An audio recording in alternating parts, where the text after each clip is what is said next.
साथीहरू यहाँ अब सकिन नि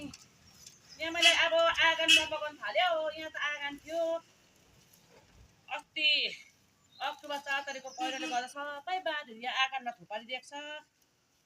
अन्त वालको दिन्छु भनेर खुवाइहाल्छ नि वालको पनि केही पाएको छैन त्यो अब वालको पैसा नपाइन्जाल्छ है वाल नलगाइन्जालसम्म पैसा नपाइन्जालसम्म चाहिँ यी नै अलिकति आँगनै भए पनि एक दुई घोगा भए पनि मकै रोपौँ भनेर गोडगाड गर्दैछु यी नै साग पनि रोपेर खाइयो अब मकै पनि यी नै फलाएर खानुपर्ने रहेछ खै त बारी छैन सबै माथिदेखिको पहिरोले सोतारेको छैन बारी खेती पनि सबै पहिरो गयो यस्तै छ है साथीभाइहरू अब यसमै मकै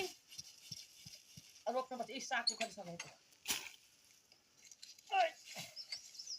अब हाम्रो पछि चाहिँ यो निम्बुको बोट हो आँगनमा निम्बु फल्छ हेर्नुहोस् है साथी यहाँ के छ भनेदेखि यहाँ आरू बगडा आँगनमै फल्दैछ यी नै टिपी खानुपर्छ बारीमा त्यो सबै पहिरोले आँगनमा ल्याइदिएको छ हो यी सिबीहरू पनि यहीँ रोपेपछि गोलबाट पनि यी नै यतिमै सबै रोप्छु सिजनमा छैन पहिरो डल्लै लगिदिइहाल्यो साथीहरू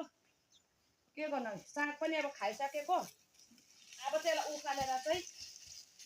गोरुलाई दाना दिनुपर्छ यस्तै छ यी साथीहरू गाउँले जिन्दगी के गर्नुपर्ने हो